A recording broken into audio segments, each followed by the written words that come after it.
Selamat datang di channel Filsafat untuk Pemula, seri video yang akan membahas 100 pemikir utama dalam filsafat dan kita lakukan dalam 100 hari. Teman-teman, pada video kali ini kita akan membahas seorang filsuf yang terkemuka dan tidak hanya terkenal karena pemikirannya tentang eksistensialisme, tapi dia juga menjadi salah satu tokoh utama dalam gerakan feminisme abad ke-20. Para feminis tentu tahu siapa namanya, tapi bagi kita, para pemula, tentu kita butuh mengenalnya, butuh mengerti pemikirannya lebih dalam. Namanya adalah Simone de Beauvoir. Simone de Beauvoir. Karya-karyanya mengubah pandangan kita tentang peran perempuan dalam masyarakat. Mari kita jelajahi pemikiran-pemikiran besar yang melatar belakangi pandangan Simone de Beauvoir tentang apa? Tentang kebebasan, gender, dan eksistensialisme. Tiga pemikiran ini sudah sempat kita bahas sebelum-sebelumnya, cuman ini nanti kita akan bahas dari sudut seorang feminis. Baik teman-teman, sebelum kita jauh melangkah, akan lebih baik kalau kita kenal siapa Simone de Beauvoir, latar belakang dia, dan di mana dia lahir. Baik, Simone de Beauvoir lahir di Paris tahun 1908. Dia merupakan salah satu pemikir yang berpengaruh di abad ke-20.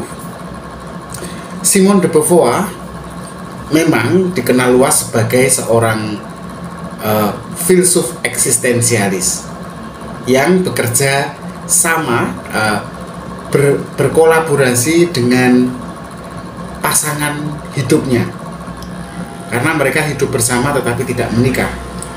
Siapakah dia? Siapakah pasangannya? Pasti teman-teman tahu nama ini karena kita sudah membahas videonya. Dia adalah Jean-Paul Sartre. Jean-Paul Sartre. Jean-Paul Sartre sudah kita bahas di video sebelumnya. Bila teman-teman belum sempat menonton, tonton dulu Jean-Paul Sartre supaya nanti kan tahu bagaimana pemikiran dia itu nanti juga punya pengaruh, mempengaruhi dengan pasangannya yang hari ini akan kita bahas, Simone de Beauvoir. Nah, khusus Simone de Beauvoir, dia mengembangkan dan mempopulerkan bersama pasangannya itu aliran eksistensialisme. Tapi khusus de Beauvoir, dia melihatnya dalam sudut pandang seorang feminis. Dan kalau kita lihat karyanya, itu boleh dikatakan sebagai kontribusi yang besar sekali pada pemikiran feminisme bahkan hingga hari ini. Karya itu berjudul The Second Sex. The Second Sex. Nah, beberapa orang bahkan menempatkan The Second Sex itu sebagai karya monumental Simone de Beauvoir.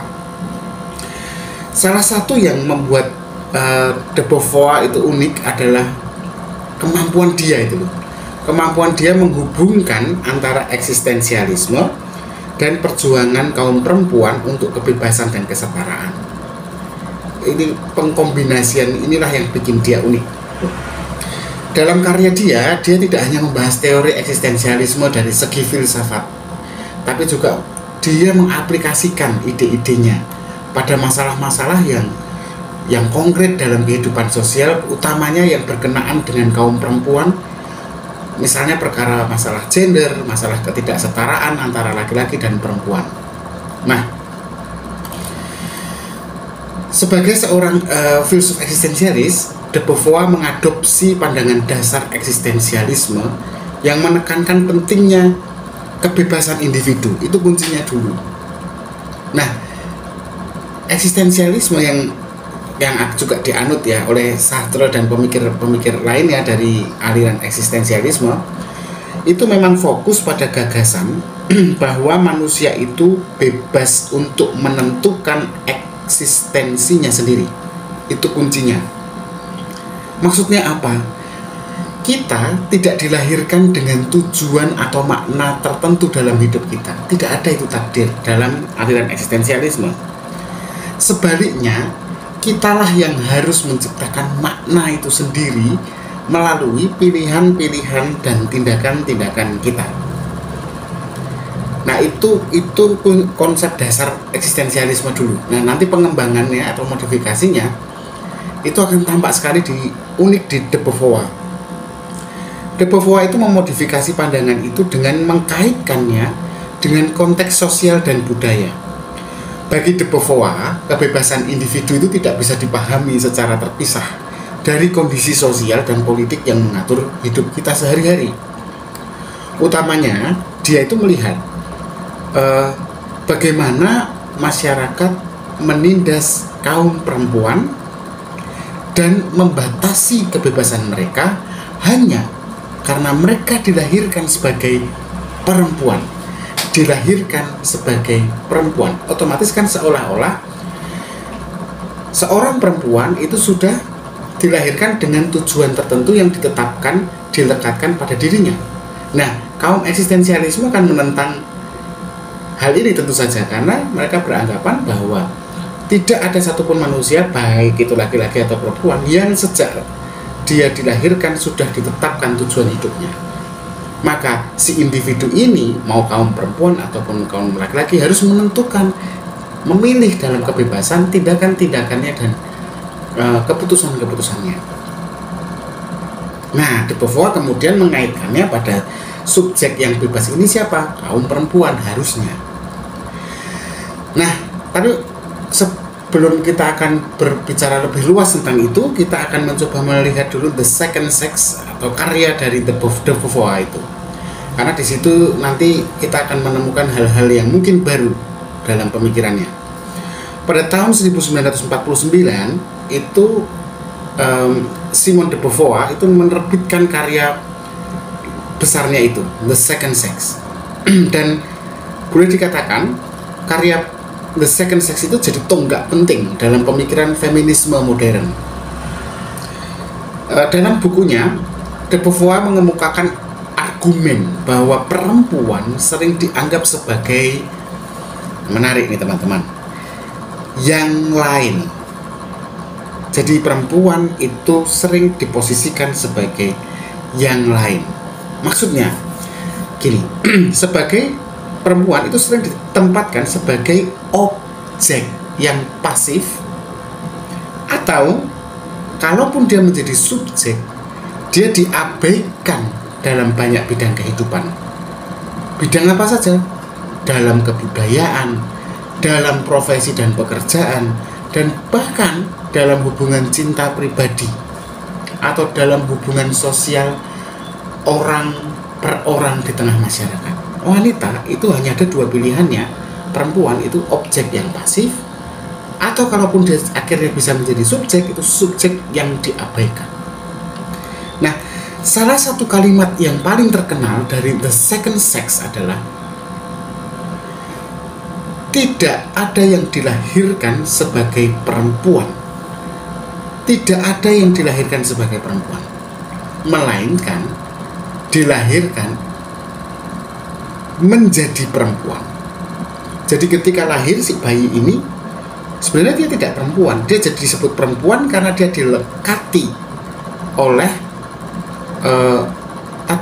tujuan-tujuan tertentu. Oh, kamu perempuan, maka kamu harus begini-begini, kamu nanti akan ditempatkan di masyarakat sebagai ini dan itu, hidupmu akan begini dan begitu, seolah menjadi takdir.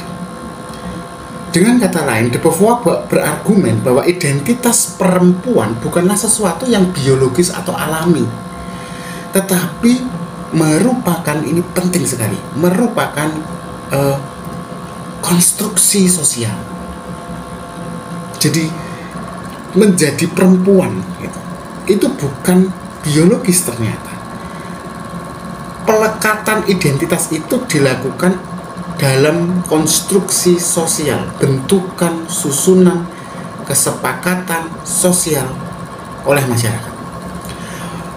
Masyarakat mendefinisikan perempuan dalam cara tertentu, dan perempuan seringkali dipaksa untuk menerima peran-peran terbatas yang ditetapkan oleh norma-norma sosial itu. De Beauvoir kemudian menilai kan bahwa perempuan tidak, kan kelihatan sekali tidak diberi kesempatan yang sama untuk mencapai potensi dalam masyarakat yang jenisnya patriarkal, atau masyarakat yang menempatkan laki-laki sebagai pusat dan perempuan hanya sebagai pelengkap atau yang lain. Dalam konteks semacam itu, De Beauvoir kemudian menyerukan kan untuk menghancurkan konstruksi sosial yang membatasi kebebasan perempuan dan untuk mendorong mereka agar mencapai kebebasan sejati. Lewat, tentu saja yang dituntut adalah pengakuan dan pemberian hak yang setara. Nah, setelah kita membicarakan sedikit ya, tentu saya tidak mendalam, teman-teman aku bisa mendalami sendiri pemikiran Simone de Beauvoir. Tapi setelah semua yang kita bahas, apa sebenarnya pengaruh karya atau pemikiran de Beauvoir pada bidang filsafat dan bidang yang lain? Karya de Beauvoir jelas ya punya dampak besar dalam berbagai bidang, tidak hanya filsafat, tapi juga sosiologi, psikologi, dan studi gender. Pemikiran de Beauvoir tentang yang lain yang sudah kita bahas tadi itu mempengaruhi banyak teori sosial dan feminis yang kemudian mulai marak dan berkembang setelah eranya de Beauvoir. Konsep de Beauvoir tentang pembentukan identitas dan peran gender serta pengalaman de Beauvoir sendiri mengalami penindasan telah membentuk dasar dari banyak teori feminis kontemporer. Teman-teman, de Beauvoir itu juga mengenalkan konsep lainnya yang disebut, belum kita bahas ya, fenomena objektivasi. Fenomena objektifikasi. Nah, fenomena objektifikasi ini dalam karyanya itu dia membahas bagaimana perempuan sering diperlakukan bukan sebagai subjek yang memiliki kehendak dan kebebasannya, tetapi perempuan diletakkan sebagai objek yang seolah-olah dapat dimiliki seperti benda properti dan dapat dikendalikan seperti mesin, seperti boneka. Disitulah perempuan diobjektifikasikan. Nah, hal semacam ini terkait dengan pandangan de Beauvoir tentang pentingnya pengakuan atas kebebasan individu, dalam hal ini juga perempuan jelas ya utamanya, untuk mencapai kesetaraan di mana dia diakui juga sebagai subjek yang berkehendak dan bebas. Kesetaraan ini kemudian yang kita kenal sebagai kesetaraan gender. Nah, Simone de Beauvoir, teman-teman, tidak hanya menulis tentang kesetaraan dan ketidaksetaraan gender ya, tetapi dalam dunia nyata yang real di luar karya-karya tulis dan pemikirannya, de Beauvoir ini berkomitmen pada aksi nyata memperjuangkan kebebasan perempuan. Di luar kesibukannya berfilsafat, de Beauvoir ini terlibat dalam berbagai gerakan sosial dan politik. Dia termasuk seorang pendukung keras hak-hak perempuan untuk memilih dan hak-hak sosial lainnya yang terkait dengan kebebasan perempuan. Tapi dia juga sangat sadar bahwa kebebasan sejati itu tidak dapat dicapai hanya dengan perubahan hukum ataupun kebijakan. Nggak cukup. Bagi de Beauvoir, kebebasan sejati bagi perempuan hanya bisa tercapai jika mereka dapat membebaskan diri mereka dari konstruksi sosial yang mengekang mereka. Dan itu harus mereka lawan tidak hanya di jalanan, tapi dalam wilayah-wilayah aspek pribadi dan aspek rumah tangga, keluarga, hidup bertetangga, hingga aspek sosial lain yang lebih luas.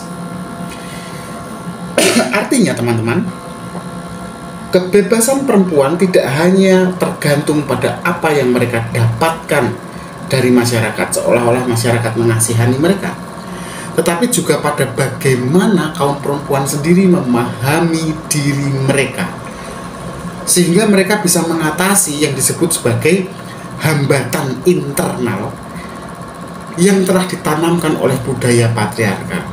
Jadi begini maksudnya, kalau hambatan internal itu barangkali perempuan sendiri ketika hendak membebaskan diri, dia dari dalam dirinya menolak karena merasa bahwa loh, saya kan ditakdirkan sebagai perempuan. Padahal penakdiran itu adalah pelekatan sengaja, intensional masyarakat kepada dirinya, kepada identitasnya. Nah, makanya selain supaya kaum perempuan tidak hanya pada titik meminta dan diberi kebaikan oleh masyarakat dengan kebijakan dan pengakuan, dia sendiri harus mengakui dirinya setara. Nah, Simone de Beauvoir adalah tokoh yang penting dalam sejarah pemikiran dan warisannya masih hidup dalam karya-karya feminis dan teori sosial yang berkembang bahkan hingga hari ini. Karyanya itu membuka jalan bagi banyak pemikir dan aktivis yang melanjutkan perjuangan untuk kesetaraan gender. Pemikiran de Beauvoir tentang kebebasan, tentang identitas dan ketidaksetaraan terus relevan dalam diskusi-diskusi feminisme dan teori sosial modern. Bahkan kalau hari ini teman-teman menemukan buku The Second Sex, itu masih dianggap sebagai karya fundamental dalam studi gender dan hak perempuan. Demikianlah teman-teman pembahasan kita tentang Simone de Beauvoir dan pemikiran dia mengenai eksistensialisme yang digabung dengan feminisme. Bagaimana menurut teman-teman tentang pemikiran itu? Menarik? Silahkan dipelajari sendiri. Terima kasih teman-teman sudah mengikuti diskusi kita pada hari ini. Semoga bermanfaat. Jangan lupa untuk like, komen, dan subscribe untuk pembahasan selanjutnya mengenai tokoh-tokoh filsafat lainnya. Terima kasih, tetap berpikir kritis.